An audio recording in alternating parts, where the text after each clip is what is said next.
I just want to say a couple things. I was in this little Cachiquel church outside of Antigua on Thursday night, and about 60 people there, and 11 people got healed. And it was the first time I had actually been in a service where I didn't pray for anybody.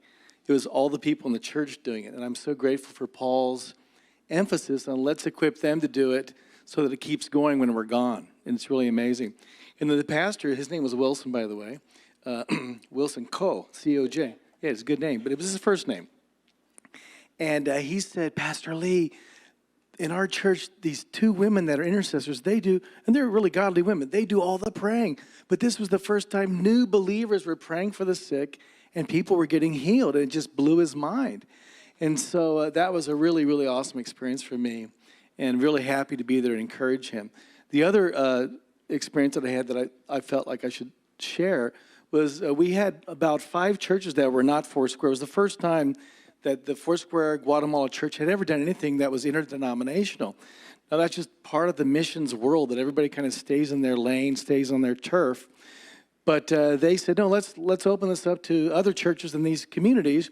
So I went to a non-Foursquare church one night that was really legalistic, and honestly, it kind of bothered me, their legalism. And I'll just say real quickly what one of the areas. We had one of our Guatemalan team members was going to go to this church to do the speaking. She couldn't go because she was wearing pants.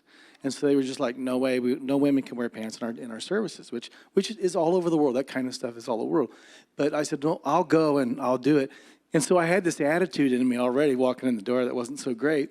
But here you go, the Lord just does what he does. He starts healing people. He's showing up. They're praying. God's moving.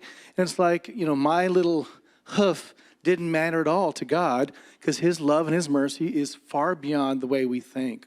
And then at the end of the service, this dear woman in her 80s who had no options of going to a medical doctor. She had cataracts with a group of people. We prayed like 5 times for her. And each time we prayed, her cataracts kept getting better and better and better until she was completely healed. So that was a really cool thing too. So very grateful for that.